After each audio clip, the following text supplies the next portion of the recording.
বাইরে থেকে কাউকে কাউকে প্ররোচিত করে বাইরে থেকে লোক ঢুকিয়ে দিয়ে এই বাংলাকে অশান্ত করার জন্য আজকে দাঙ্গা বাঁধানোর চেষ্টা করেছে। একটা বলতে পারি দাঙ্গা বাঁধানোর একটা বলতে পারেন ম্যানুফ্যাকচারিং ইউনিট হয়ে গেছে, একটা রাইট প্রোডাকশন ইউনিটে তৈরি হয়ে গেছে, একটা দাঙ্গা বাঁধানোর পরিকল্পনার ইউনিট হয়ে গেছে। আজকে বাংলাকে অশান্ত করে দিতে চাইছে।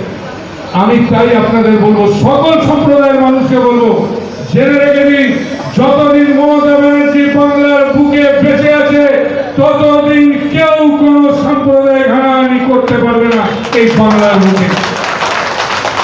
আজকে জেনে রাখো, মমতা বন্দ্যোপাধ্যায় যতদিন বেঁচে আছে সর্ব ধর্ম সম্প্রদায়ের যদি কেউ রক্ষক হয়, যদি কেউ প্রোটেক্টর হয়, তার নাম হচ্ছে মমতা বন্দ্যোপাধ্যায়।